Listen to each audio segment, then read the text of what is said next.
Hi, Benjamin. Okay, it is evaluation day, and I'm looking forward to seeing this watch. This is your father's watch. He bought this brand new, and he had it serviced and the dial replaced in the early 1970s. Okay, that's where we're at now. We want to bring this watch back to life, and I'm in favor of that. Okay, so I'm not getting this running for a few reasons. One, it has some moisture inside, as you can see. This is copper that's been pulled out of the alloy of the weight by water sitting there, so that we don't want to get that running. We just don't want to do that. The watch has some other problems, minor. This lever is jammed underneath the hammer. The tip of the hammer here is bent up, so we're probably going to need to replace this, and I'm going to need to try to save that hammer somehow. Interesting. So that's kind of a problem. Your winding bridge is bad because we can see all the brassing along here from the weight being loose. Clicky, clicky, clicky, yeah. Let's look at that. Well, I've seen worse. That's not bad in terms of wiggling around. It should clean up pretty okay. The biggest thing is that winding weight.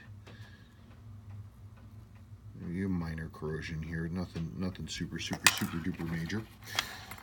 Okay, so this is a 6139 6009, which is the North American version of the 6139 6000 proof. These watches were only ever made, as I told you, with a black dial, period. But you told me that you knew that already, and that your dad had this swapped out for the gold dial, which is cool. You know the history, you know all about it. Just for fun for everybody else watching, 6139 6009s were only in this configuration. Right there. This is an original Seiko ad, and I'm bonking everything. Seiko, this is from 1970, this ad.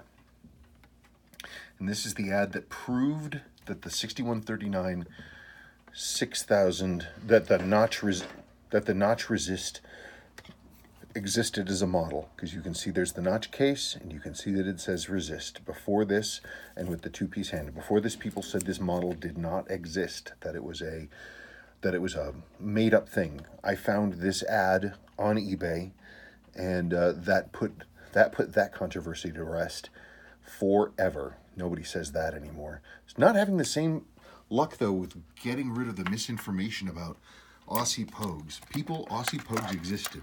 Now, that said, this is not an Aussie Pogue. We know that for a few reasons, because it's a 6139 6009, which never had a gold dial, plus the original owner says that his dad had the original dial swapped for this gold one.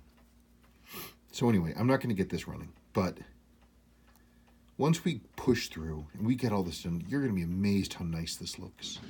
Yeah, your dad definitely had this worked on a lot. Definitely had it worked on a lot. This would have originally been the tomato red sweep, not this crimson red for the gold dial. This hand is obviously for something else. But if we just clean this, we clean it and we service it, we make it all better, you'd be amazed how nice this looks. Your loom is a little damaged. We could talk about relooming this. I'm incredibly proud of my relooming abilities on this model specifically. It would look dead stock. Or we can leave it this way. Obviously, we're going to change the crystal out. But you'd be amazed how nice this is going to look when we're done. The thing that's really interesting, of course, is I'm sure a lot of people are drawing a breath right now, because this is a true Pogue dial. This dial in the right hands or the wrong hands could really make someone's day, because that's a true Pogue dial, 6139 6005. But we know the full history of this watch, and it's going to stay the way it is, and that's going to be great. Okay, you let me know. Thank you, Benjamin.